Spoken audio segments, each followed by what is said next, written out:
Et bonsoir, bonsoir et bienvenue dans ce nouveau live de Planétéo. Je suis Théo, je vous accueille ce soir sur ma planète pour un nouveau live de lecture. Et oui, ce soir, et si on lisait Emos et Camé de Théophile Gautier.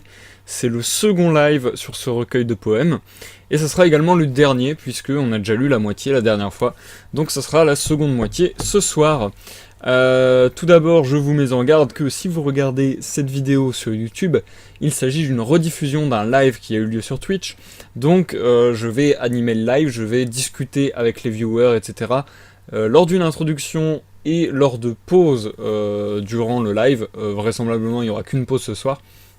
Donc si vous voulez skipper ces moments et aller directement à la lecture, n'hésitez pas à vous rendre dans la description de la vidéo où se trouvent des timecodes.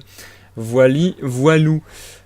Eh bien bonsoir, bonsoir tout le monde, bienvenue sur ce live. Installez-vous, comme je vous le disais sur Twitter plus tôt, installez-vous, prenez à manger, à boire, prenez un petit thé chaud, une petite binouse, un petit chocolat chaud.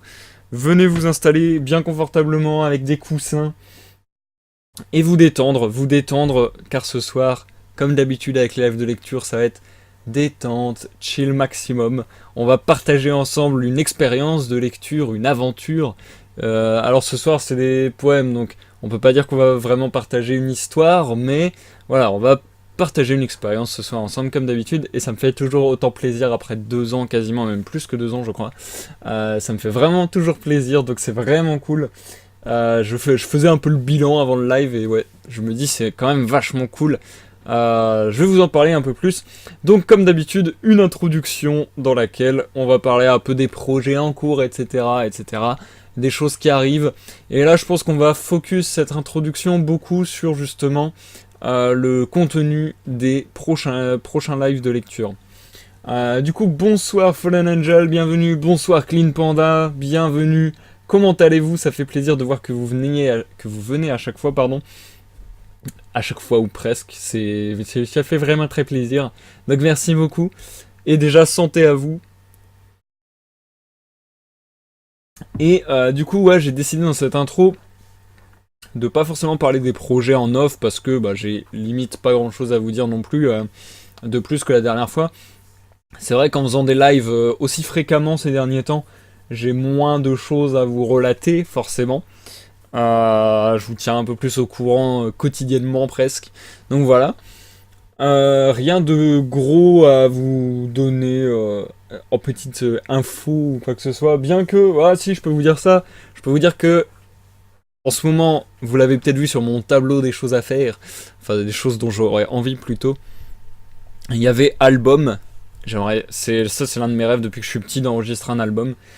Et en ce moment, je suis vraiment en train de me chauffer et je pense que je vais bientôt réfléchir à des moyens concrets de parvenir à enregistrer un album.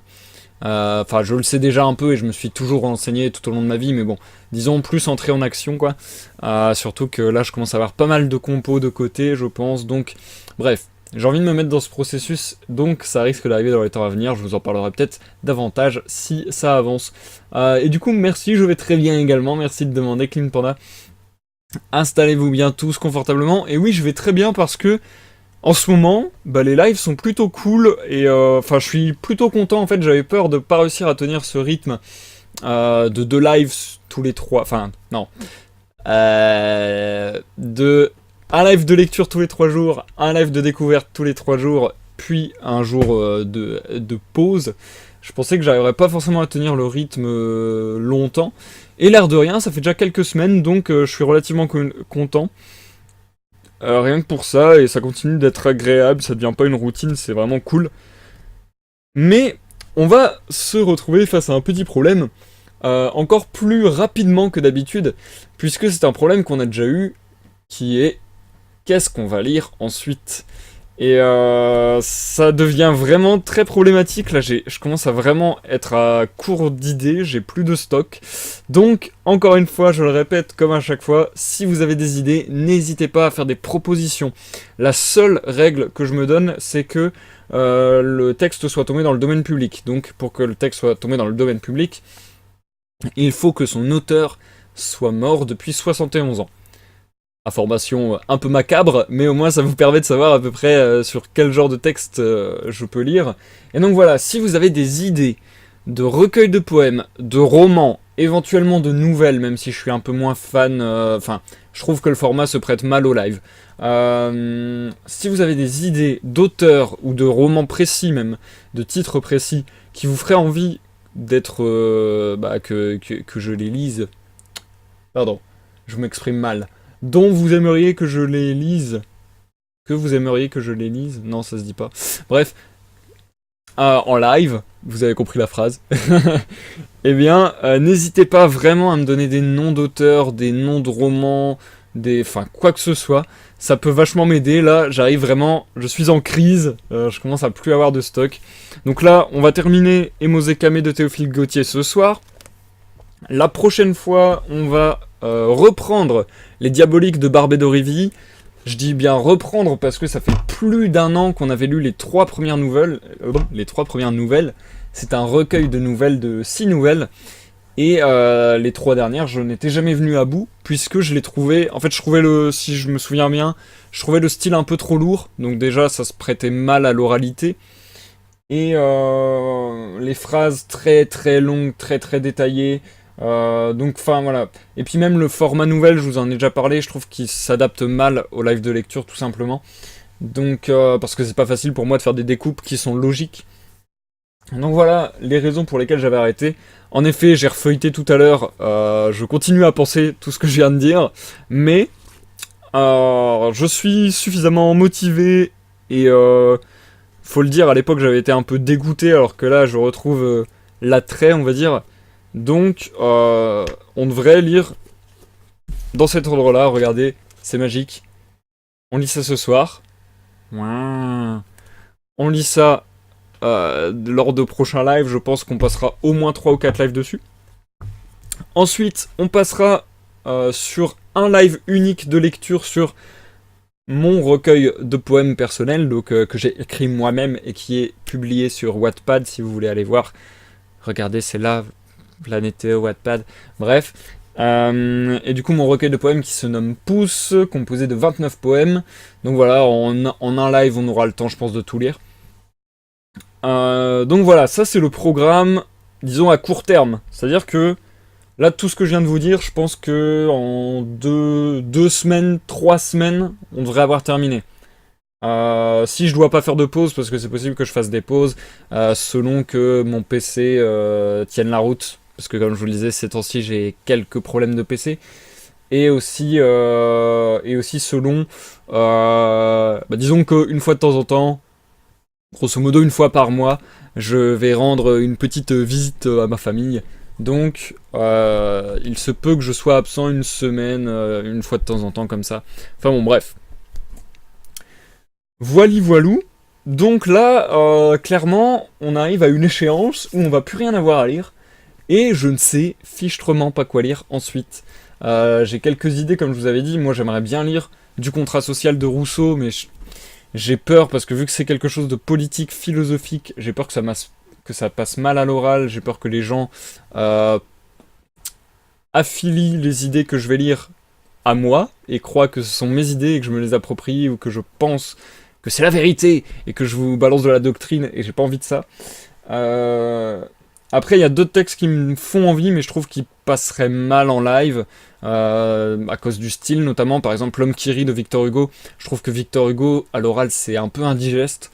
Et le bouquin étant un énorme pavé, ça prendrait vraiment des semaines et des mois, certainement même. Je pense qu'on en aurait au moins pour 2 mois facilement. Donc voilà. Je me tâte, je ne sais pas trop. J'ai vu aussi tout à l'heure dans ma bibliothèque La peau de chagrin de Balzac. Ça peut être intéressant, mais je sais pas trop encore. J'ai envie de faire des choses différentes. Ces temps-ci, on a beaucoup fait de choses féeriques, ou de contes de fées, de contes merveilleux, etc. Du coup, j'ai envie de faire des choses différentes, et en même temps, je n'ai pas d'idée de choses différentes. C'est-à-dire que là, les seules idées d'avance que j'ai, c'est Cro-Blanc, qui encore une fois fait intervenir des animaux, etc. Et le second livre de la jungle, la suite du livre de la jungle, donc voilà, forcément ça va être encore dans le même style. Donc ouais, je commence à être un peu en fin de En fin de carrière, je crois.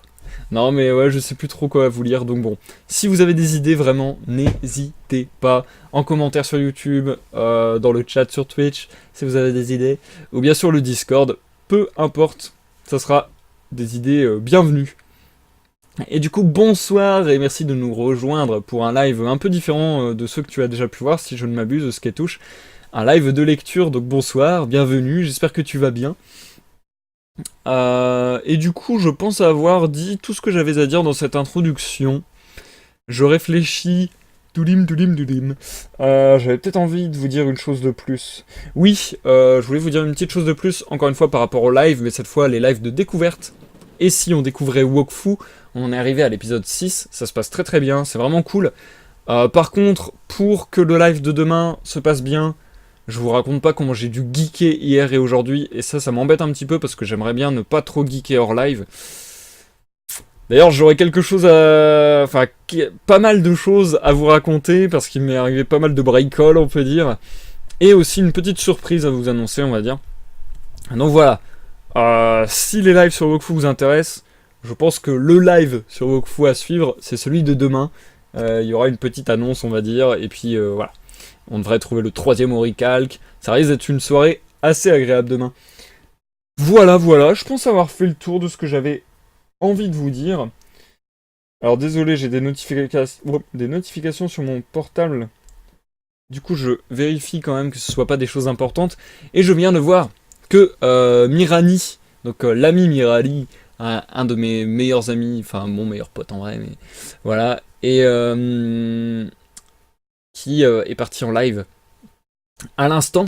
Donc, si vous avez envie, soit vous pouvez faire du multi-live, soit vous pouvez aller sur son live après le mien, bien sûr. Non, en vrai, je m'en fous. Si vous partez sur le live de Mirani, ça me ferait plaisir de toute manière. Mais franchement, allez suivre les lives de Mirani, c'est vraiment cool. Il a fait plein de jeux vachement intéressants, vachement cool. Et là, en ce moment, avec la sortie de Battle for Azeroth, il surgeek Warcraft. Mais c'est très intéressant parce qu'il connaît vachement l'univers. Et du coup, si vous lui posez des questions, il va savoir vous répondre sur l'univers, le background, un peu ce que je fais avec Wokfu, mais en Warcraft, on va dire. Sauf que lui, il est vraiment pro. Moi, Wokfu, je découvre. Lui, Warcraft, il connaît... Enfin, je vais pas dire qu'il est pro, après, il va s'attirer des gens encore plus pros, mais en tout cas, il s'y connaît très très bien et il pourra sûrement vous renseigner sur pas mal de choses. Et moi, ça me fascine de l'écouter parler de l'univers de Warcraft. Bref, je pense en avoir terminé pour de bon avec cette intro. On va se lancer dans la lecture d'Emos et Kame de Théophile Gautier.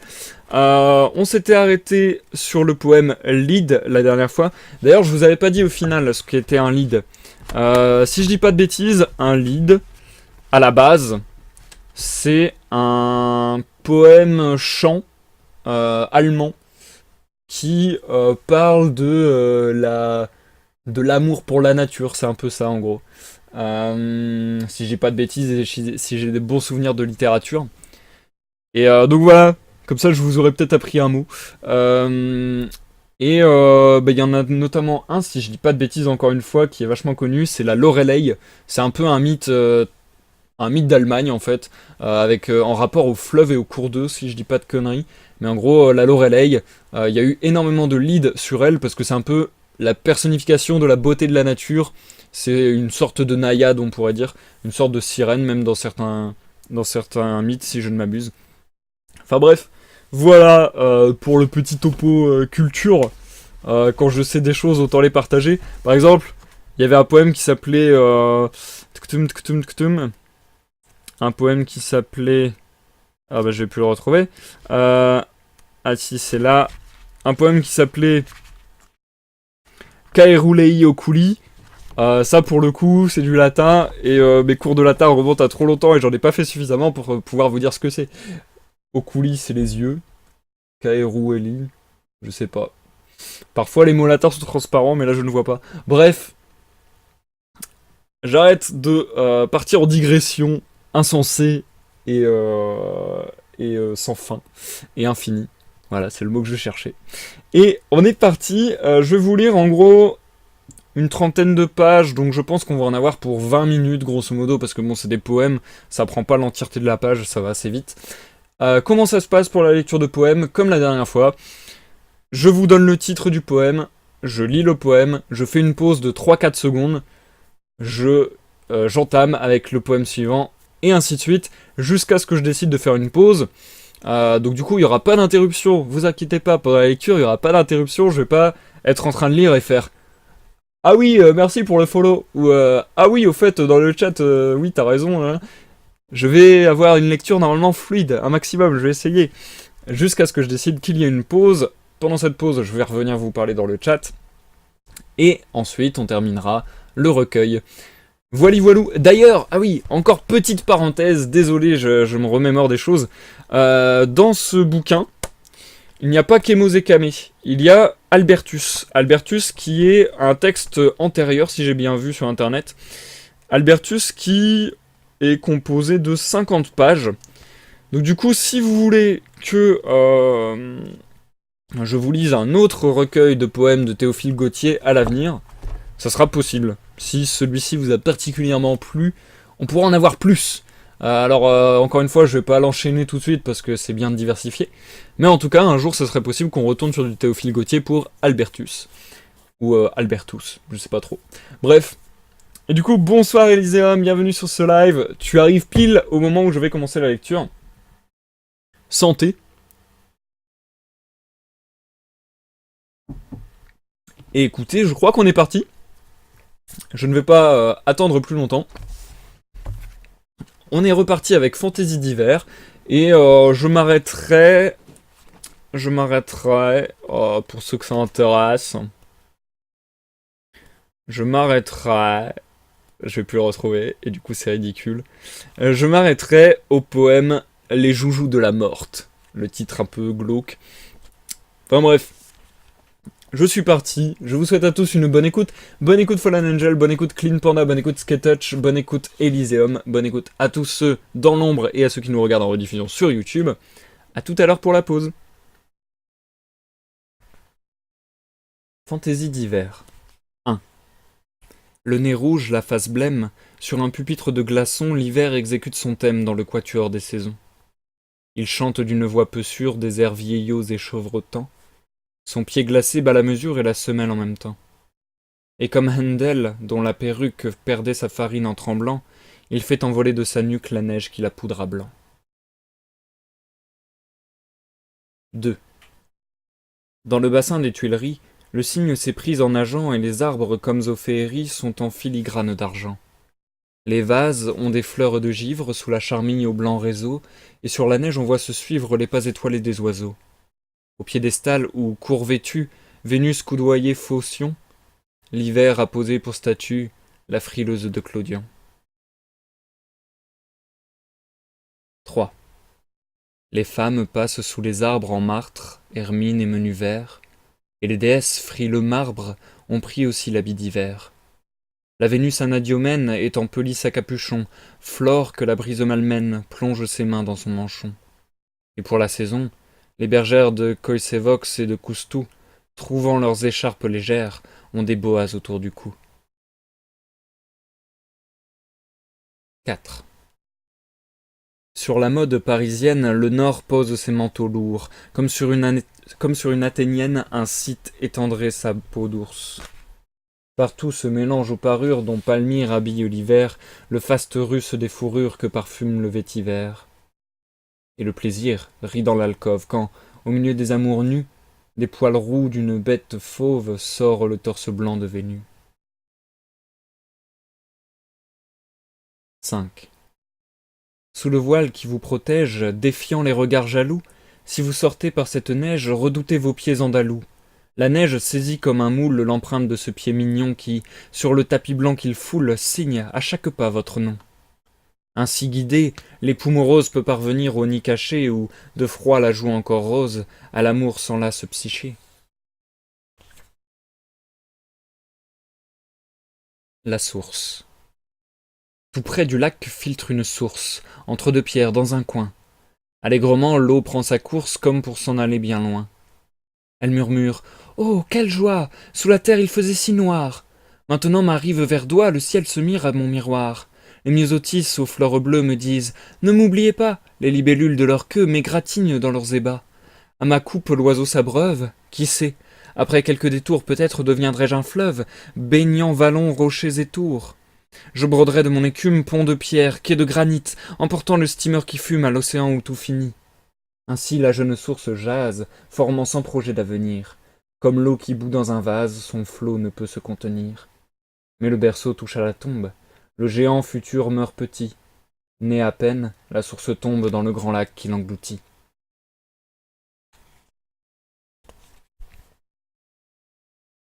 Bûchers et tombeaux. Le squelette était invisible au temps heureux de l'art païen. L'homme, sous la forme sensible, content du beau, ne cherchait rien. Pas de cadavre sous la tombe, spectre hideux de l'être cher, comme d'un vêtement qui tombe se déshabillant de sa chair, et quand la pierre se lézarde parmi les épouvantements, montrant à l'œil qui s'y hasarde une armature d'ossements. Mais, au feu du bûcher ravi, une pincée entre les doigts, résidu léger de la vie qu'enserrait l'urne aux flancs étroits, ce que le papillon de l'âme laisse de poussière après lui, et ce qui reste de la flamme sur le trépied quand elle est à lui. Entre les fleurs et les acanthes, dans le marbre joyeusement, Amour, Aégipan et Bacchante dansaient autour du monument. Tout au plus, un petit génie du pied éteignait un flambeau, et l'art versait son harmonie sur la tristesse du tombeau. Les tombes étaient attrayantes, comme on fait d'un enfant qui dort, d'images douces et riantes, la vie enveloppait la mort.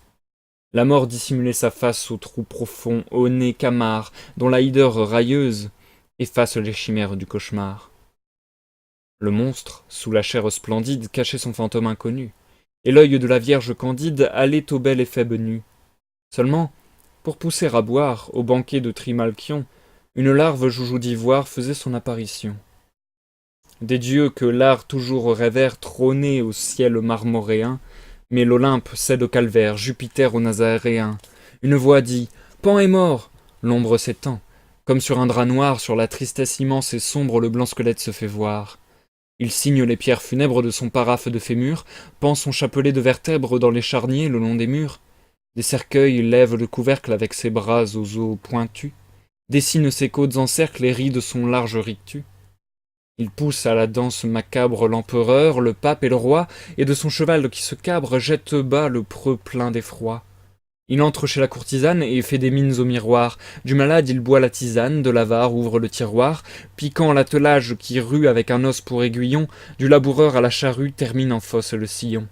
Et parmi la foule priée, hôte inattendu, sous le banc, vole à la pâle mariée sa jarretière de ruban. À chaque pas grossit la bande. Le jeune au vieux donne la main. L'irrésistible sarabande met en branle le genre humain. Le spectre en tête se déhanche, dansant et jouant du rebec, et sur fond noir en couleur blanche, Holbein l'esquisse d'un trait sec. Quand le siècle devient frivole, il suit la mode. Antonellet retrousse son linceul et vole comme un cupidon de ballet. Au tombeau sofa des marquises qui reposent lasses d'amour en des attitudes exquises dans les chapelles Pompadour. Mais voile-toi, masque sans joue, comédien que le ver mord, depuis assez longtemps tu joues le mélodrame de la mort. Reviens, reviens, bel art antique, de ton paros étincelant couvrir ce squelette gothique, dévore-le, bûcher brûlant. Si nous sommes une statue sculptée à l'image de Dieu, quand cette image est abattue, jetons-en les débris au feu.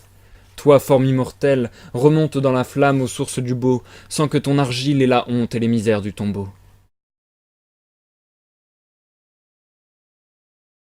Le souper des armures.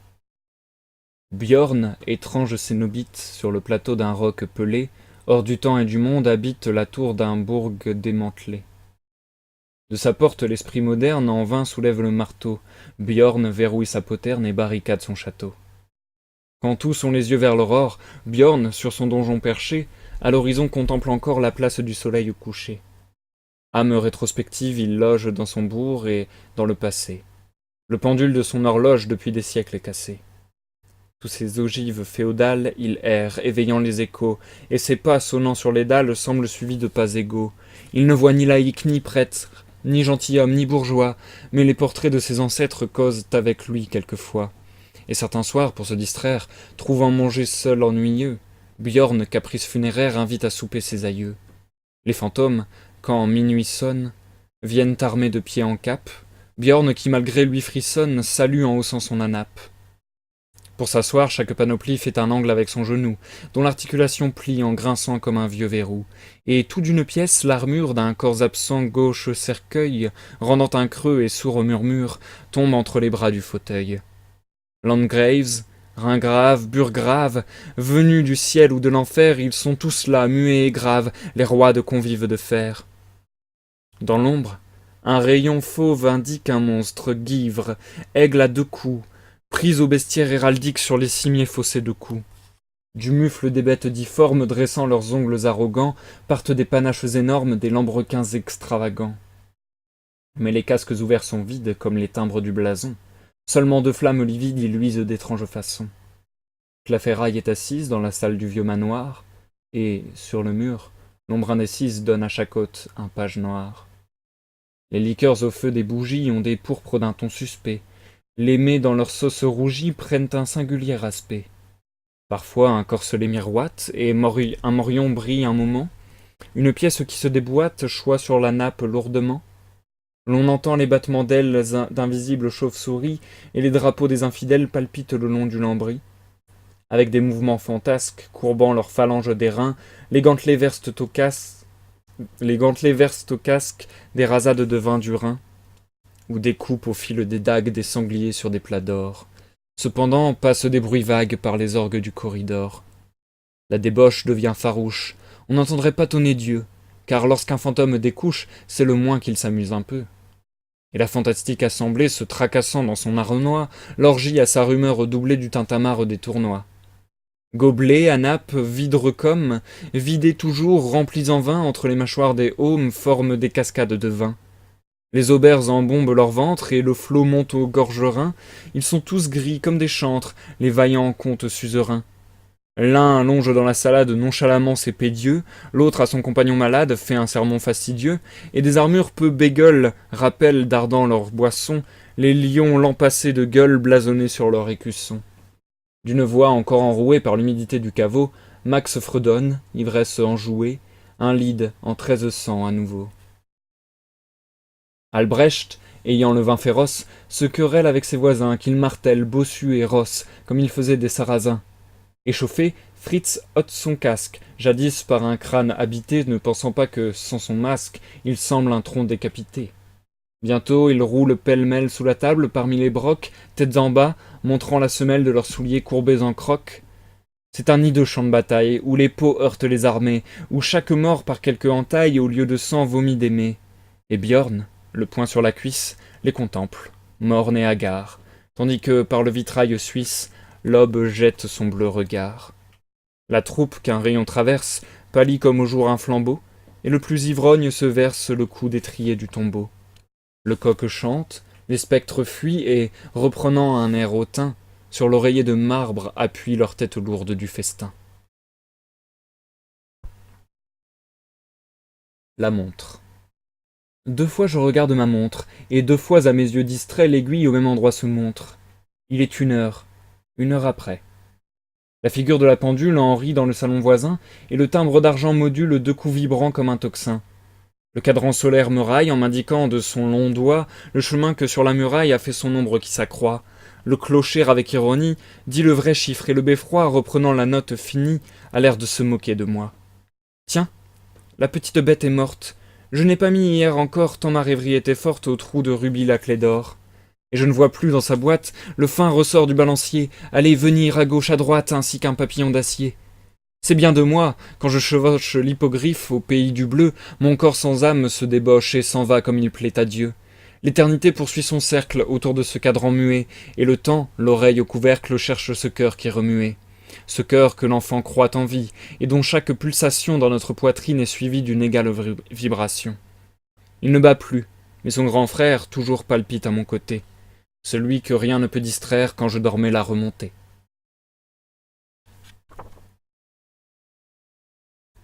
Les Néréides. J'ai dans ma chambre une aquarelle bizarre, et d'un peintre avec qui maître et rime sont en querelle, Théophile Kniatowski. Sur l'écume blanche qui frange, le manteau glauque de la mer se groupe en bouquets étranges, 3 nymphes, fleurs du gouffre amer. Comme des lys noyés, La houle fait dans sa volute d'argent danser leurs beaux corps qu'elle roule, les élevant, les submergeant. Sur leurs têtes blondes, coiffées de pétoncles et de roseaux, elle mêle, coquette fée, l'écrin et la flore des eaux. Vidant sa nacre, l'huître à perles constelle de son blanc trésor leur gorge, où le flot qui déferle suspend d'autres perles encore, et jusqu'aux anges, et jusqu'aux hanches soulevées par le bras des tritons nerveux, elles luisent d'azur lavé sous leurs revers de leurs longs cheveux. Plus bas, leur blancheur sous l'eau bleue se glace d'un visqueux frisson, et le torse finit en queue, moitié femme, moitié poisson. Mais qui regarde la nageoire et les reins aux scameux replis, en voyant les bustes d'ivoire par le baiser des mers polies? À l'horizon, piquant mélange de fable et de réalité, paraît un vaisseau qui dérange le cœur marin épouvanté. Son pavillon est tricolore, son tuyau vomit la vapeur, ses aubes fouettent l'eau sonore et les nymphes plongent de peur. Sans crainte, elles suivaient par troupes les trirèmes de l'archipel, et les dauphins arquant leurs croupes d'Arion attendaient l'appel. Mais le steamboat avec ses roues, comme Vulcain battant Vénus, souffletterait leurs belles joues et meurtrirait leurs membres nus. Adieu, fraîche mythologie. Le paquebot passe et, de loin, croit voir sur la vague élargie une culbute de marsouin.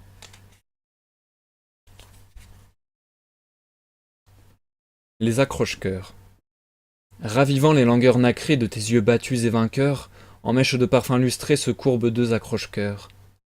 À voir s'arrondir sur tes joues leurs orbes tournés par tes doigts, on dirait les petites roues du char de Mab fait d'une noix, ou l'arc de l'amour dont les pointes, pour une flèche à décocher, en cercle d'or se sont rejointes à la tempe du jeune archer.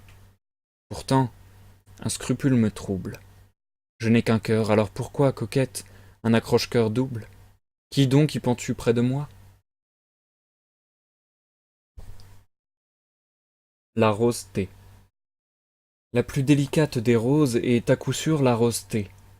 Son bouton aux feuilles mille closes de carmin à peine éteinté. On dirait une rose blanche qu'aurait fait rougir de pudeur en la lutinant sur la branche un papillon trop plein d'ardeur. Son tissu rose et diaphane de la chair à le velouter. Auprès tout un carnasse se fane ou prend la vulgarité. Comme un teint aristocratique noircit les fronts bruns de soleil, de ses sœurs elle rend rustique le coloris chaud et vermeil. Mais si votre main qui s'en joue à quelques balles pour son parfum la rapproche de votre joue, son frais éclat devient commun. Il n'est pas de rose assez tendre sur la palette du printemps, madame, pour oser prétendre lutter contre vos 17 ans. La peau vaut mieux que le pétale, et le sang pur d'un noble cœur qui sur la jeunesse s'étale de toutes les roses et vainqueurs. Carmen. Carmen est maigre, un trait de bistre cerne son œil de gitana. Ses cheveux sont d'un noir sinistre, sa peau le diable latana. Les femmes disent qu'elle est laide, mais tous les hommes en sont fous, et l'archevêque de Tolède chante la messe à ses genoux. Car sur sa nuque d'ambre fauve se tord un énorme chignon qui, dénoué, fait dans l'alcôve une mante à son corps mignon. Et parmi sa pâleur éclate une bouche au rire vainqueur, piment rouge, fleur écarlate qui prend sa pourpre au sang des cœurs. Ainsi faite, la moricaude bat les plus altières beautés, et de ses yeux la lueur chaude rend la flamme aux satiétés. Elle a dans sa laideur piquante un grain de sel de cette mer d'où jaillit nue et provocante l'âcre Vénus du gouffre amer.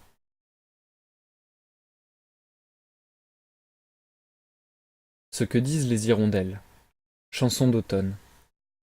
Déjà plus d'une feuille sèche parsème les gazons jaunis. Soir et matin la brise est fraîche, hélas les beaux jours sont finis. On voit s'ouvrir les fleurs que garde le jardin pour dernier trésor, le dahlia met sa cocarde et le souci sa toque d'or. La pluie au bassin fait des bulles, les hirondelles sur le toit tiennent des conciliabules. Voici l'hiver, voici le froid. Elles s'assemblent par centaines, se concertant pour le départ. L'une dit « Oh, que dans Athènes il fait bon sur le vieux rempart. Tous les ans j'y vais, et je niche aux métropes du Parthénon. Mon nid bouche dans la corniche le trou d'un boulet de canon. » L'autre « J'ai ma petite chambre à Smyrne, au plafond d'un café. Les adjis comptent leurs grains d'ambre sur le seuil d'un rayon chauffé. J'entre et je sors, accoutumé aux blondes vapeurs des chibougres. Et parmi les flots de fumée, je rase turbans et tarbours. » Celle-ci « J'habite un triglyphe au fronton d'un temple à Balbec. Je m'y suspends avec ma griffe sur mes petits au large bec. » Celle-là Voici mon adresse, Rhodes, palais des chevaliers, chaque hiver ma tante s'y dresse au chapiteau des noirs piliers. La 5e. Je ferai halte, car l'âge m'alourdit un peu, aux blanches terrasses de Malte entre l'eau bleue et le ciel bleu. La 6e. Qu'on est à l'aise au Caire, en haut des minarets, j'empâte un ornement de glaise et mes quartiers d'hiver sont prêts. À la seconde cataracte, fait la dernière, j'ai mon nid. J'en ai noté la place exacte dans le pschent d'un roi de granit. Toutes. Demain, combien de lieues auront filé sous notre essaim, plaines brunes, picots blancs, mer bleue, brodant d'écume leurs bassins? Avec cris et battements d'ailes, sur la moulure aux bords étroits, ainsi jasent les hirondelles, voyant venir la rouille au bois. Je comprends tout ce qu'elles disent, car le poète est un oiseau. Mais captif, ses élans se brisent contre un invisible réseau. Des ailes, des ailes, des ailes, comme dans le chant de Requert, pour voler là-bas avec elle au soleil d'or, au printemps vert.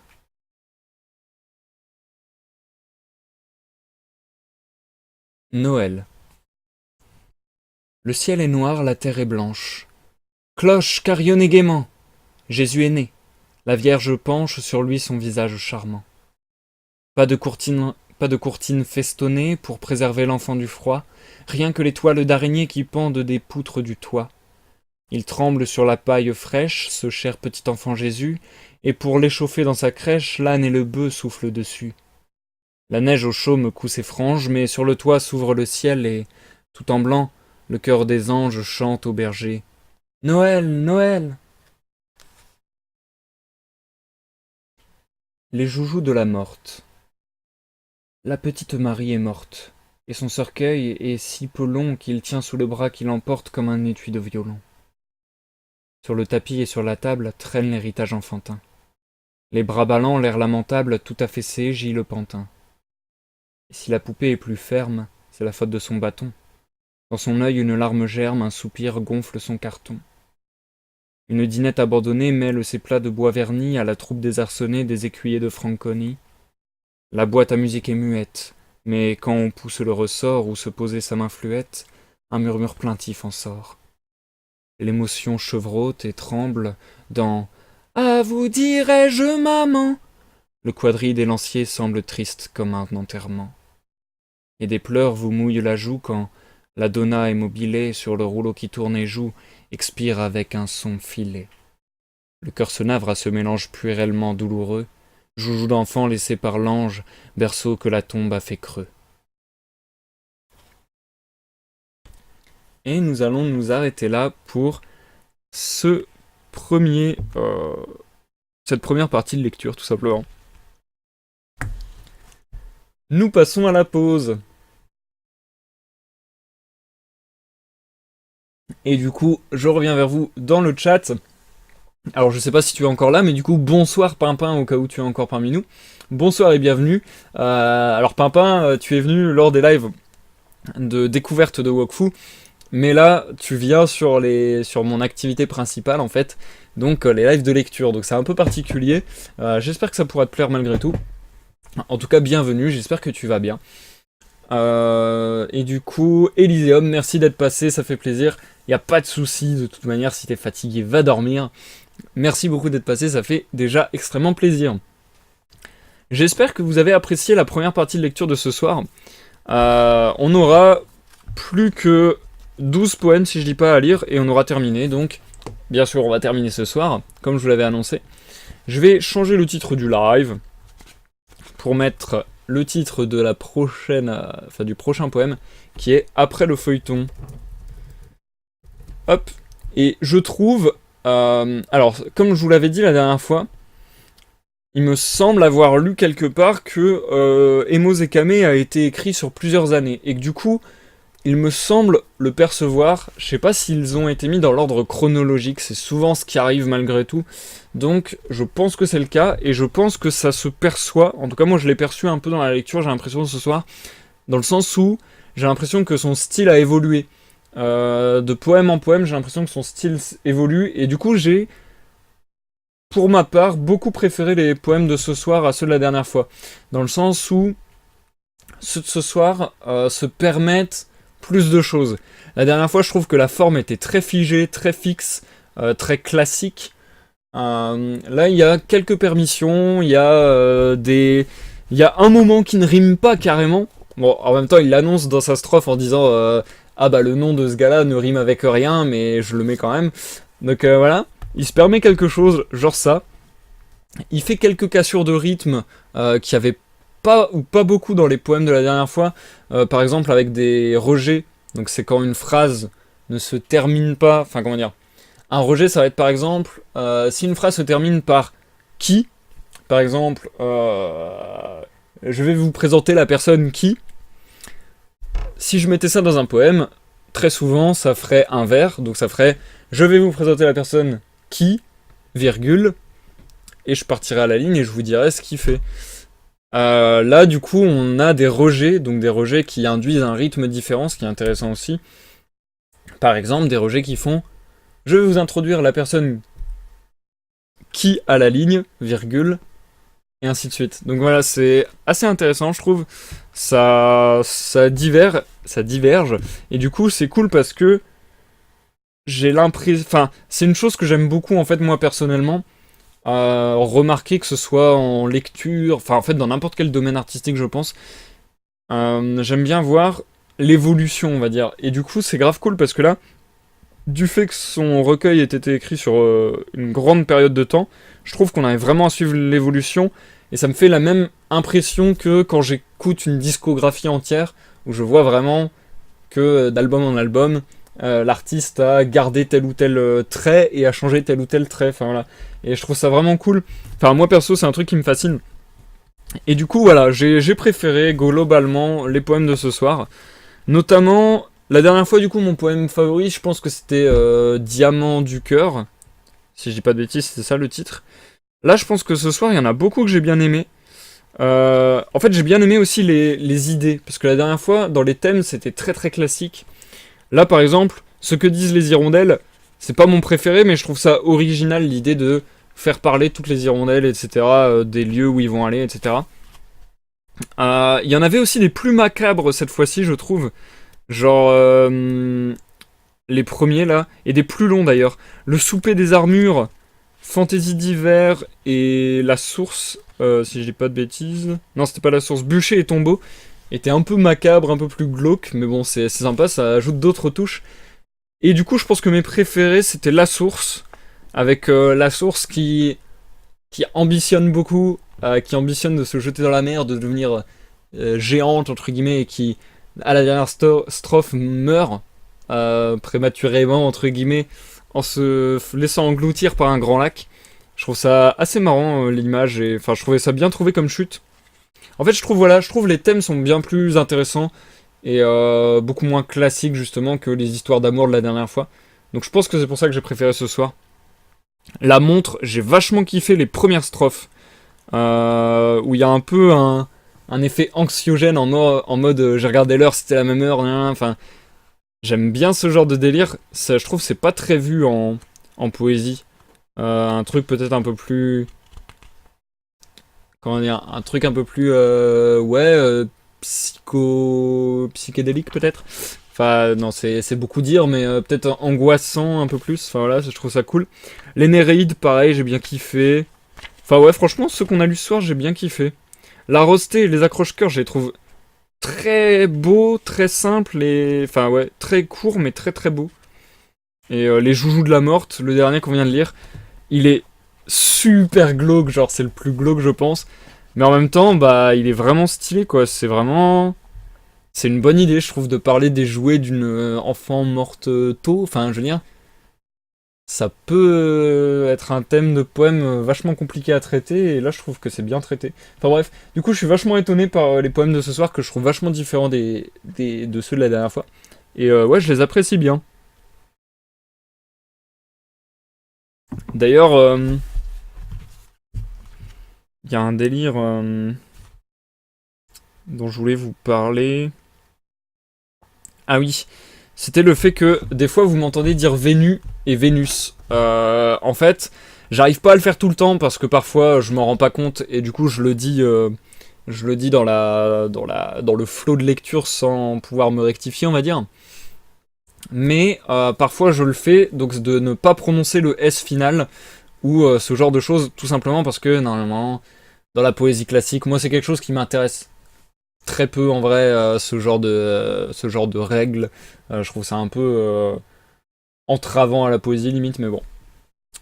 La poésie classique, il y a un nombre de pieds par vers, et du coup, si on rajoute le S, si on prononce le S, pardon, ça peut, ou toute autre lettre muette qui pourrait être dite, ça peut déséquilibrer le vers, c'est-à-dire lui rajouter un pied. Ça peut également faire que des rimes tombent à l'eau, puisque là, il arrête pas de faire rimer Vénus avec nu, alors que Vénus et nu, ça rime pas. Donc du coup, je suis obligé de dire Vénus et nu, si je veux respecter, entre guillemets, le travail de l'auteur un minimum. Donc voilà. C'est des conventions, c'est des règles de la poésie classique, j'ai envie de dire.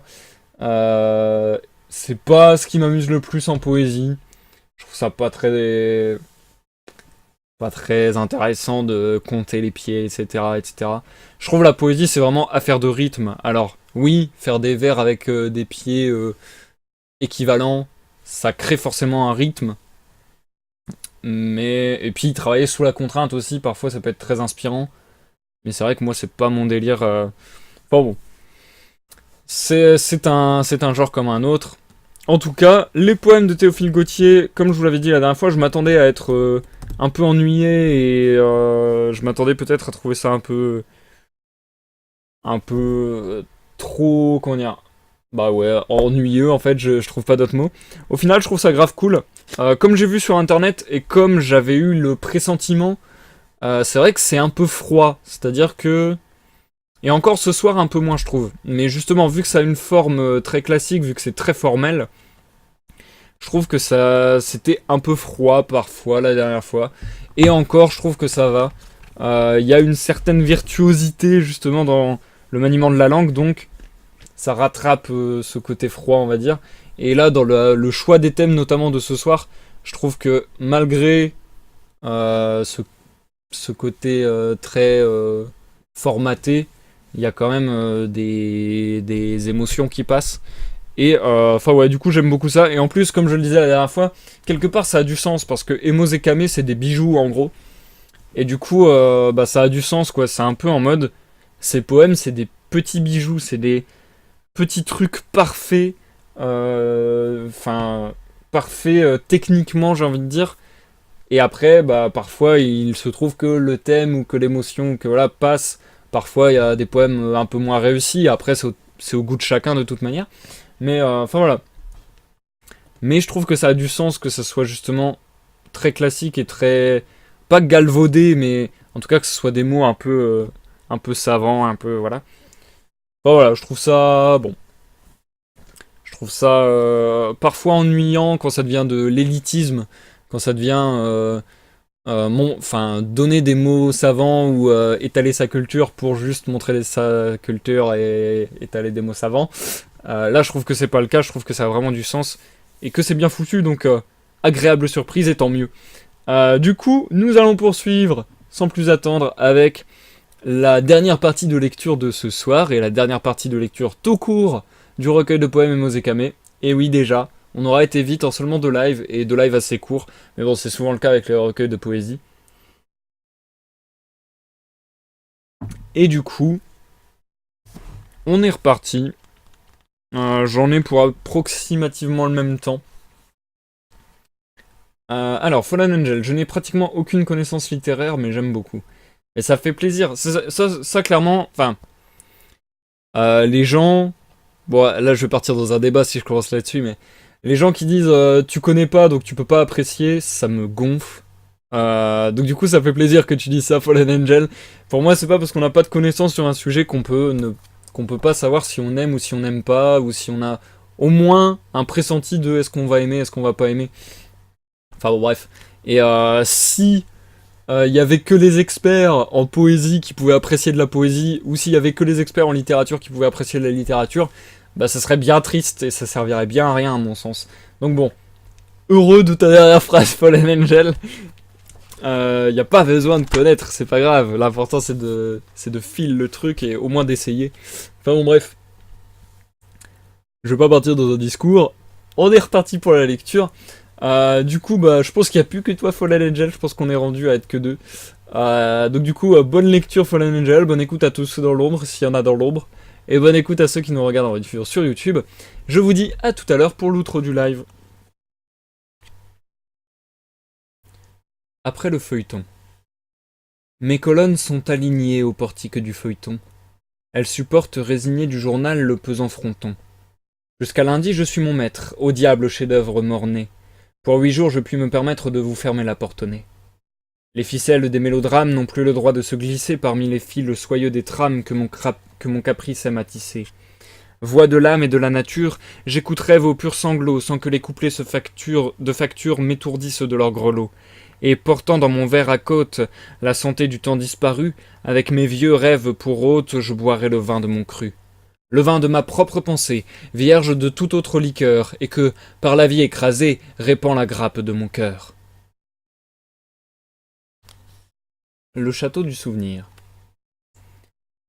La main au front, le pied dans l'âtre, je songe et cherche à revenir par-delà le passé grisâtre au vieux château du souvenir. Une gaze de brume estompe arbres, maisons, plaines, coteaux, et l'œil au carrefour qui trompe en vain consulte les poteaux. J'avance parmi les décombres de tout un monde enseveli, dans le mystère des pénombres, à travers des limbes d'oubli. Mais voici, blanche et diaphane, la mémoire, au bord du chemin, qui me remet comme Ariane son peloton de fil en main. Désormais la route est certaine.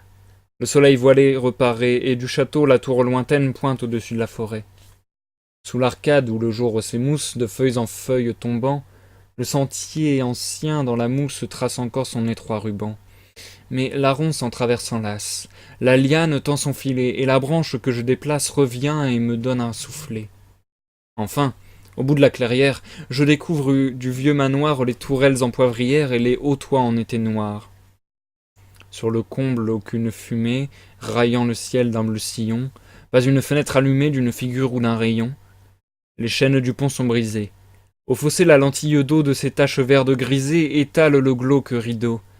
Des tortuosités de lierre pénètrent dans chaque refend, payant la tour hospitalière qui les soutient en l'étouffant. Le porche à la lune se ronge, le temps le sculpte à sa façon, et la pluie a passé l'éponge sur les couleurs de mon blason. Tout est mou, tout est mu, je pousse la porte qui cède et geint sur ses pivots. Un air froid en sort et m'apporte le fade parfum des caveaux. L'ortie aux morsures aiguës, la bardane au large contour, sous les ombelles des ciguës prospère dans l'angle des cours. Sur les deux chimères de marbre, gardiennes du perron verdi, se découpe l'ombre d'un arbre pendant mon absence grandie. Levant leurs pattes de lionne, elles se mettent en arrêt. Leur regard blanc me questionne, mais je leur dis le mot secret. Et je passe. Dressant sa tête, le vieux chien retombe assoupi, et mon pas sonore inquiète l'écho dans son coin accroupi. Un jour louche et douteux se glisse aux vitres jaunes du salon où figurent en haute lice les aventures d'Apollon. Daphné, les hanches dans l'écorce, étend toujours ses doigts touffus, mais au bras du dieu qui la force, elle s'éteint, spectre confus. Apollon, chez Admète, garde un troupeau des mythes atteints. Les 9 muses, troupe à garde, pleurent sur un pain de déteint, et la solitude en chemise trace au doigt le mot abandon dans la poudre qu'elle tamise sur le marbre du guéridon. Je retrouve au long des tentures, comme des hôtes endormis, pastels blafards, sombres peintures, jeunes beautés et vieux amis. Ma main tremblante enlève un crêpe, et je vois mon défunt amour, jupon bouffant, taille de guêpe, la cydalise en pompadour. Un bouton de rose s'entr'ouvre, à son corset enrubanné, dont la dentelle à demi couvre un sein neigeux d'azur veiné. Ses yeux ont de moites paillettes. Comme aux feuilles que le froid mord, la pourpre monte à ses pommettes, éclat trompeur, phare de la mort. Elle tressaille à mon approche, et son regard, triste et charmant, sur le mien d'un air de reproche se fixe douloureusement. Bien que la vie au loin m'emporte, ton nom dans mon cœur est marqué. Fleur de pastel gentille morte, ombre en habit de bal masqué. La nature de l'art jalouse, voulant dépasser Murillo, à Paris créa l'Andalouse, qui rit dans le second tableau. Par un caprice poétique, notre climat brumeux para d'une grâce au charme exotique cette autre Petra Kamala. De chaudes teintes orangées dorent sa joue au fard vermeil, ses paupières de jet frangé filtrent des rayons de soleil.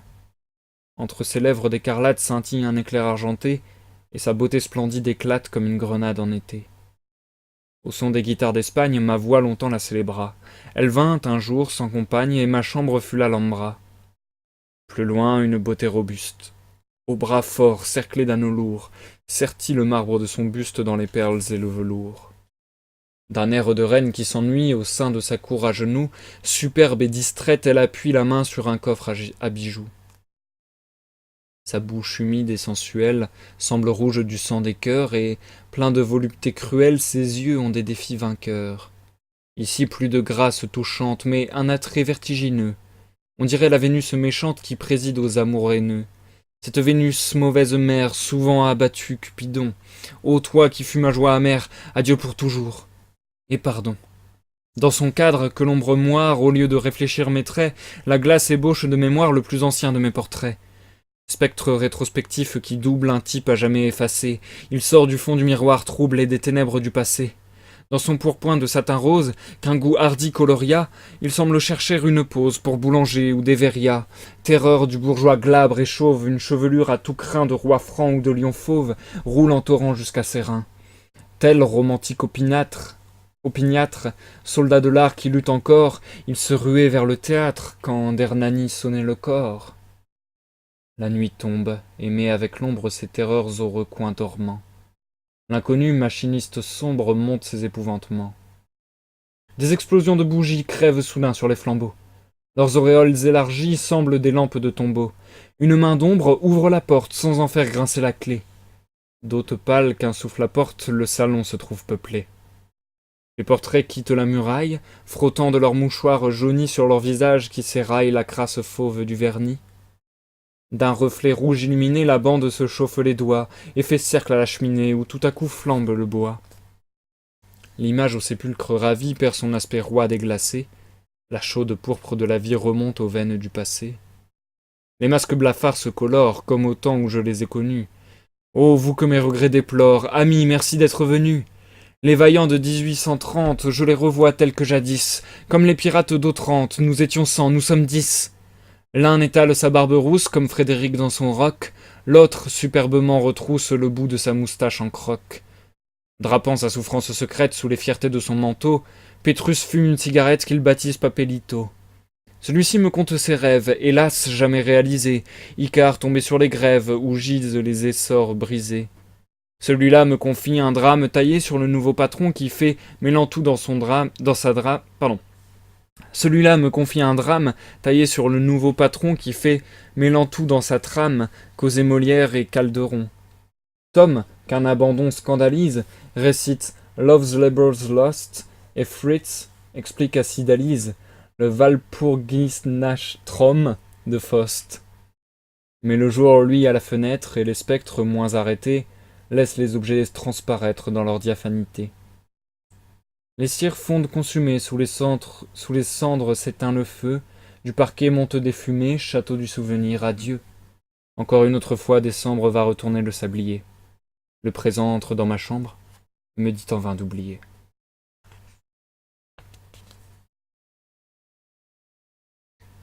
Camélia et Pâquerette. On admire les fleurs de serre qui, loin de leur soleil natal, comme des joyaux mis sous verre, brillent sous un ciel de cristal. Sans que les brises les effleurent de leurs baisers mystérieux, elles naissent, vivent et meurent devant le regard curieux. À l'abri de murs diaphanes, de leurs seins ouvrant le trésor, comme de belles courtisanes, elles se vendent à prix d'or. La porcelaine de la Chine les reçoit par groupes coquets, où quelques mains gantées et fines au bal les balancent en bouquet. Mais souvent, parmi l'herbe verte, fuyant les yeux, fuyant les doigts, de silence et d'ombre couverte, une fleur vit au fond des bois. Un papillon blanc qui voltige, un coup d'œil au hasard jeté, vous fait surprendre sur sa tige la fleur dans sa simplicité. Belle de sa parure agreste, s'épanouissant au ciel bleu et versant son parfum modeste pour la solitude et pour Dieu. Sans toucher à son pur calice qu'agite un frisson de pudeur, vous respirez avec délice son âme dans sa fraîche odeur. Et tulipes au port superbe, camélias si cher payées, pour la petite fleur sous l'herbe en un instant sont oubliées.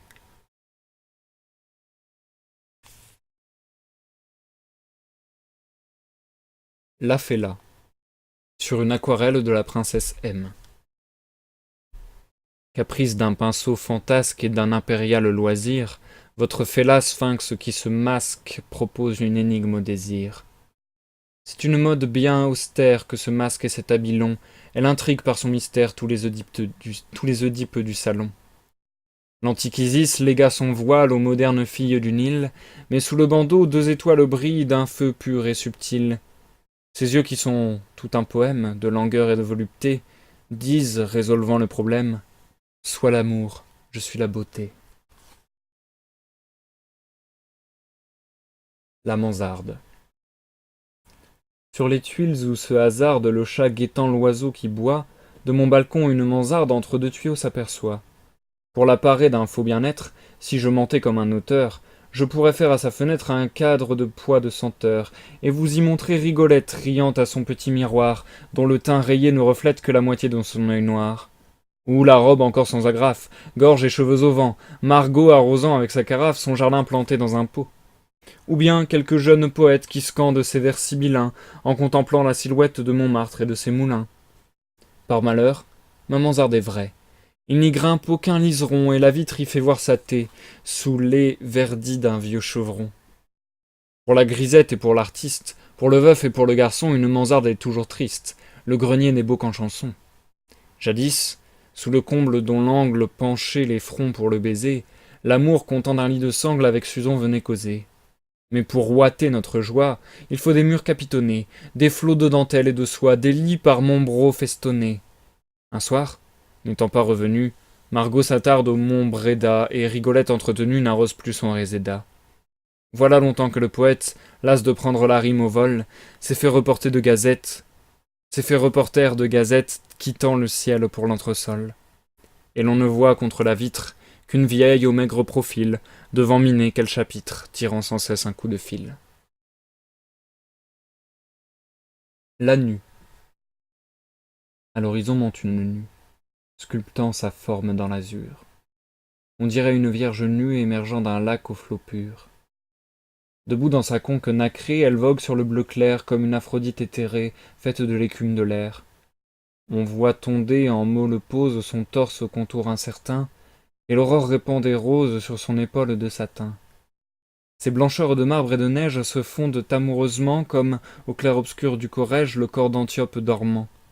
Elle plane dans la lumière plus haut que l'Alpe ou l'Apennin, reflet de la beauté première, sœur de l'éternel féminin. À son corps, en vain retenu, sur l'aile de la passion, mon âme vole à cette nue et l'embrasse comme Ixion. La raison dit « Vague fumée, où l'on croit voir ce qu'on rêva, ombre au gré du vent déformé, bulle qui crève et qui s'en va. » Le sentiment répond « Qu'importe, qu'est-ce après tout que la beauté, spectre charmant qu'un souffle emporte et qui n'est rien ayant été ?» À l'idéal ouvre ton âme, mais dans ton cœur beaucoup de ciel, aime une nue, aime une femme, mais aime, c'est l'essentiel. Le merle. Un oiseau siffle dans les branches et sautille gai, plein d'espoir sur les herbes de givre blanche, en botte jaune en fraque noire. C'est un merle, chanteur crédule, ignorant du calendrier, qui rêve soleil et module l'hymne d'avril en février. Pourtant il vente, il pleut à verse. L'arve jaunit le rhône bleu et le salon tendu de Perse tient sous ses hôtes près du feu. Les monts sur l'épaule ont l'hermine comme des magistrats siégeants. Leur blanc tribunal examine un cas divers se prolongeant. Lustrant son aile qui les suit, l'oiseau persiste en sa chanson, malgré neige, brouillard et pluie, il croit à la jeune saison. Il gronde l'aube paresseuse de rester au lit si longtemps, et gourmandant la fleur frileuse, met en demeure le printemps. Il voit le jour derrière l'ombre, tel un croyant dans le saint lieu, l'autel désert, sous la nef sombre, avec sa foi, voit toujours Dieu. À la nature il se confie, car son instinct presse la loi. Qui rit de ta philosophie, beau merle, est moins sage que toi. La fleur qui fait le printemps. Les marronniers de la terrasse vont bientôt fleurir à Saint-Jean, la villa d'où la vue embrasse tant de monts bleus coiffés d'argent. La feuille, hier encore pliée dans son étroit corset d'hiver, met sur la branche déliée les premières touches de vert. Mais en vain le soleil excite la sève des rameaux trop lents, la fleur retardataire hésite à faire voir ses thyrses blancs. Pourtant le péché est tout rose, comme un désir de la pudeur, et le pommier que l'aube arrose s'épanouit dans sa candeur. La Véronique s'aventure près des boutons d'or dans les prés, les caresses de la nature hâtent les germes rassurés. Il me faut retourner encore au cercle d'enfer où je vis. Marronniers, pressez-vous d'éclore et d'éblouir mes yeux ravis. Vous pouvez sortir pour la fête vos girandoles sans péril. Un ciel bleu luit sur votre fête et déjà mai talonne avril. Par pitié, donnez cette joie au poète dans ses douleurs, qu'avant de s'en aller, il voit vos feux d'artifice de fleurs. Quand marronnier de la terrasse, si fier de vos splendeurs d'été, montrez-vous à moi dans la grâce qui précède votre beauté. Je connais vos riches livrets, quand octobre, ouvrant son essor, vous met des tuniques pourprées, vous pose des couronnes d'or.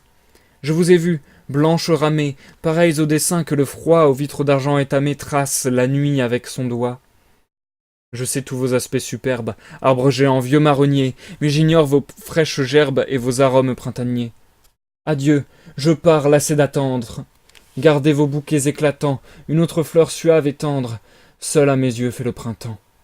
Que mai remporte sa corbeille, il me suffit de cette fleur, toujours pour l'âme et pour l'abeille elle a du miel pur dans le cœur. Par le ciel d'azur ou de brume, par la chaude ou froide saison, elle sourit, charme et parfume, violette de la maison. Dernier vœu. Voilà longtemps que je vous aime. L'aveu remonte à 18 ans. Vous êtes rose, je suis blême, j'ai les hivers, vous les printemps. Des lilas blancs de cimetière près de mes tempes ont fleuri. J'aurai bientôt la touffe entière pour ombrager mon front flétri. Mon soleil pâli qui décline va disparaître à l'horizon, et sur la funèbre colline je vois ma dernière maison. Oh, que de votre lèvre il tombe sur ma lèvre un tardif baiser, que je puisse dans ma tombe, le cœur tranquille reposer. Plaintive tourterelle. Plaintive tourterelle qui roucoule toujours, veux-tu prêter ton aile pour servir mes amours? Comme toi, pauvre amante, bien loin de mon ramier, je pleure et me lamente sans pouvoir l'oublier. Vole, et que ton pied rose sur l'arbre ou sur la tour jamais ne se repose, car je languis d'amour. Évite, ô ma colombe, la halte des palmiers et tous les toits où tombe la neige des ramiers. Va droit sur ta fenêtre, près du palais du roi, donne-lui cette lettre, et 2 baisers pour moi. On n'entend rien dans le silence que le pendule qui balance. Ah, pardon, j'ai passé une page. Je me tâte à le relire, ouais, je relis en entier, désolé. Plaintive tourterelle. Plaintive tourterelle qui recoule toujours, veux-tu prêter ton aile pour servir mes amours? Comme toi, pauvre amante, bien loin de mon ramier, je pleure et me lamente sans pouvoir l'oublier. Vole, et que ton pied rose sur l'arbre ou sur la tour jamais ne se repose, car je languis d'amour. Évite, ô ma colombe, la halte des palmiers et tous les toits où tombe la neige des ramiers. Va droit sur sa fenêtre, près du palais du roi, donne-lui cette lettre et 2 baisers pour moi. Puis, sur mon sein en flamme qui ne peut s'apaiser, reviens, avec son âme, reviens te reposer. La bonne soirée. Quel temps de chien! Il pleut, il neige, les cochers transis sur leur siège ont le nez bleu, par ce vilain soir de décembre qu'il ferait bon garder la chambre devant son feu. À l'angle de la cheminée, la chauffeuse capitonnée vous tend les bras et semble avec une caresse vous dire comme une maîtresse « Tu resteras ».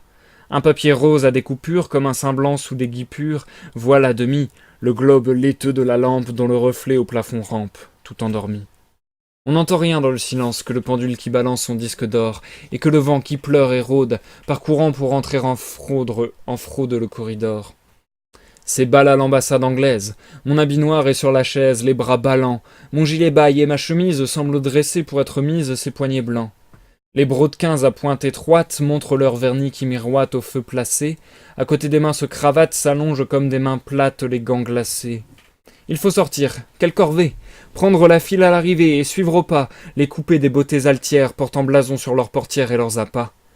Rester debout comme une porte à voir se ruer la cohorte des invités, les vieux museaux, les frais visages, les fracs en cœur et les corsages décolletés, les dos où fleurit la pustule, couvrant leur peau rouge d'un tulle aérien, les dandies et les diplomates sur leurs faces atteintes mates ne montrant rien, et ne pouvoir franchir la haie des douairières aux yeux d'or frais ou de vautour, pour aller dire à son oreille petite nacrée et vermeille un mot d'amour, je n'irai pas, et ferai mettre dans son bouquet un bout de lettre à l'opéra. Par les violettes de Parme, la mauvaise humeur se désarme. Elle viendra. J'ai là l'intermezzo de Haine, ou le Thomas Grain d'orge de Taine, les 2 Goncourt, Le temps jusqu'à l'heure où s'achève, sur l'oreiller l'idée en rêve, me sera court. L'art. Oui. L'œuvre sort plus belle d'une forme au travail rebelle, verre, marbre, onyx émail. Point de contrainte fausse, mais que pour marcher droit tu chausses, muse, un coturne étroit. Fille du rythme commode comme un soulier trop grand, du mode que tout pied quitte et prend. Statuaire repousse l'argile que pétrit le pouce quand flotte ailleurs l'esprit. Lutte avec le carrare, avec le paros dur et rare, gardien du contour pur. Empreinte à Syracuse son bronze où fermement s'accuse le très fier et charmant. Une main délicate poursuit dans un filon d'agate le profil d'Apollon. Peintre, fuit l'aquarelle et fixe la couleur trop frêle au four de l'émailleur. Fait les sirènes bleues, tordant de cent façons leur queue, les monstres des blasons. Dans son nimbe trilobe, la Vierge et son Jésus, le globe avec la croix dessus. Tout passe. La robuste seule là l'éternité. Le buste survit à la cité. Et la médaille austère que trouve un laboureur sous terre révèle un empereur. Les dieux eux-mêmes meurent, mais les vers souverains demeurent plus forts que les airains. Sculpte, lime, cisèle, que ton rêve flottant se scelle dans le bloc résistant. Et c'était le dernier poème du recueil de poèmes Emos et Camé. Nous avons donc terminé Emos et Camé de Théophile Gautier. Nous passons donc à l'outro de ce live, les amis.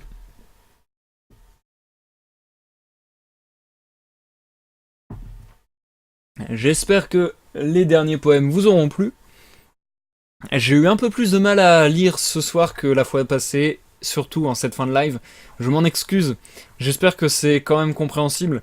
J'essaie de me reprendre un maximum quand je fais des erreurs, sauf que dans une lecture de roman, ça passe bien, je pense.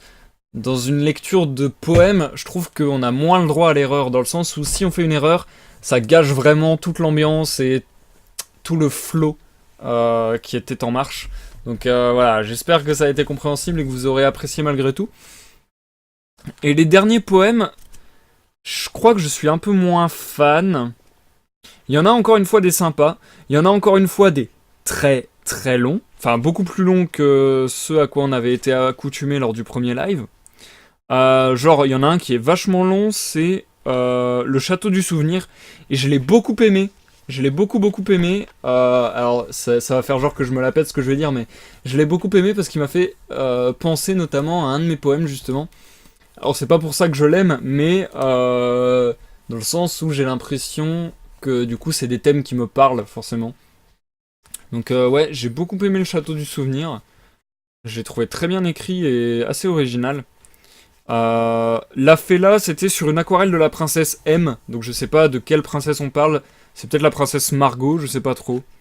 Je sais plus de quelle époque ça date. La princesse Margot s'était passé, c'est quasi sûr, mais je sais pas si ça aurait un sens que ce soit par rapport à ça. Écoutez, je peux peut-être trouver. Ah, c'est la princesse Mathilde, voilà. J'ai trouvé dans les notes. Oh ben je savais pas. Ok. Et du coup, voilà. La mansarde, pareil, j'ai bien aimé le fait qu'il parle de la situation de poète. J'aime beaucoup aussi quand les poètes font ça, d'un peu parler de leur propre vision de la poésie et comment ils se placent dans cette poésie. Je trouve ça vachement cool. Enfin voilà, je pense qu'il y avait vraiment des poèmes pas mauvais du tout, voire très bons. Il y en avait certains qui étaient vraiment super bien ciselés, super bien foutus. Je pense que mes préférés restent les mêmes que j'avais déjà dit la dernière fois. C'est marrant parce que, encore une fois, j'ai l'impression d'avoir senti l'évolution. Genre vraiment, La Bonne Soirée et L'Art, donc les deux derniers poèmes, sont vraiment très très différents de tous ceux précédents. C'est-à-dire que les précédents étaient en 4-1, et la plupart du temps, si je dis pas de bêtises, c'était des octosyllabes, donc c'est-à-dire des vers de 8 pieds. Et là, La Bonne Soirée et L'Art, ils ont une forme hyper originale. Genre, c'est des strophes de 6 et les rimes, elles font AAB. Alors, elles font AAB, CCB. Ouais, c'est ça. AAB, CCB, AAB, CCB. Donc voilà, c'est une autre manière d'écrire. Je crois que c'est une forme fixe connue également. Je suis plus assez... ça fait longtemps que j'ai étudié ça, donc je suis plus assez calé pour vous dire de quelle forme il s'agit. Mais donc voilà, ça c'était la forme de la bonne soirée. Et la forme de l'art, pour le coup, c'est marrant parce que il y a un peu un message métatextuel, dans le sens où, dans le texte, il dit... Et d'ailleurs, c'est vraiment drôle que ce soit le dernier poème, je trouve.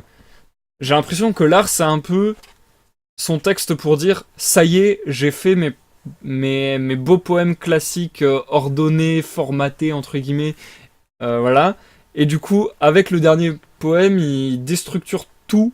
Et dans le texte en lui-même, il dit la vraie beauté, c'est de faire quelque chose de rebelle, etc. De toute façon, ça commence par oui, l'œuvre sort. Déjà, le fait que ça commence par oui, ça fait vraiment genre que c'est une réflexion personnelle. Et du coup, ça commence par oui, l'œuvre sort plus belle d'une forme au travail rebelle. Donc vraiment, travail rebelle, ça serait l'inverse de ce qu'il a fait jusqu'à présent, quasiment. Puisque pour le moment, justement, c'était plutôt très structuré, très formel. Et verre, marbre, onyx, émail. Émail, au pluriel, et mosékamé. Donc c'est marrant parce que du coup, l'art, c'est un peu... Je sais pas si c'est une réflexion sur ces émosékamés et qu'il a l'impression d'avoir fait quelque chose d'original. Auquel cas, je trouverais ça très étrange. Mais j'ai plutôt l'impression, par le fait que l'art soit le dernier poème, que ça soit enfin, que c'est vraiment là, en mode... Voilà, maintenant, j'ai fait ce que je pouvais avec la forme fixe, entre guillemets. Et maintenant, je vais un peu éclater la forme pour faire encore quelque chose de plus beau. Genre comme s'il avait une mini-révélation que il pouvait chercher... encore dans d'autres horizons des choses. Enfin, moi personnellement, je trouve que ça marche comme ça. Je trouve que les règles, ça peut être des exercices de style intéressants d'avoir des formes fixes, etc. Mais je trouve que le vers libre et je trouve que la forme libre, ça permet de faire des expériences, pas toujours très fructueuses, mais ça permet d'aller encore plus loin dans les délires de sonorité, de rythme, etc. Donc ouais, moi je trouve ça encore plus intéressant personnellement. Enfin voilà, du coup, très clairement, je vais être franc, c'est pas mon préféré de tous ceux qu'on a lus, c'est pas mon poète préféré que je vais relire sans arrêt, etc. On a déjà lu en live Rimbaud, Baudelaire, Verlaine et Gautier. Je dirais que je mets Rimbaud au-dessus.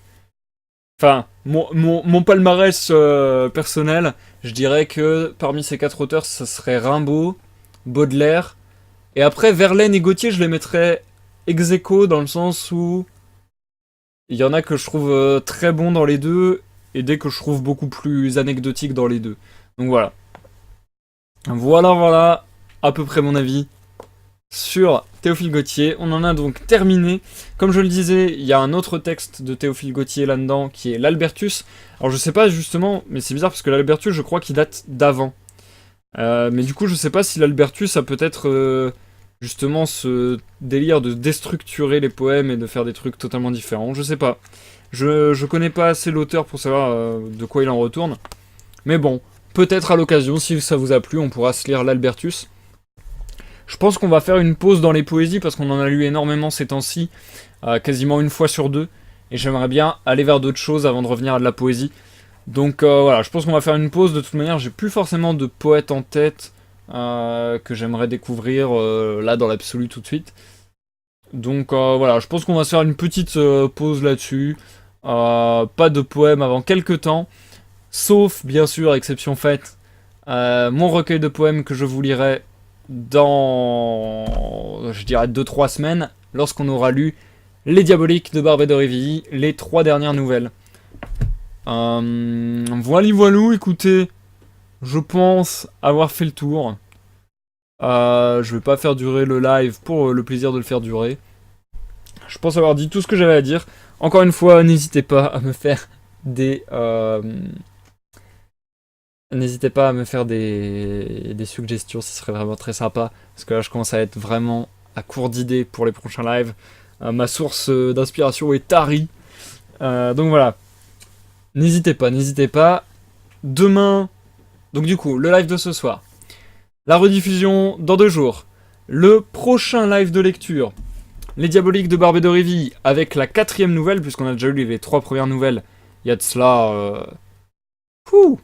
quasiment 2 ans, je pense, en vrai. Peut-être 1 an et demi. Donc on lira la 4ème nouvelle qui se nomme Le dessous de carte d'une partie de Whist. Ça va nous prendre un live entier, clairement. Donc voilà. Et... Donc ça c'est dans 3 jours.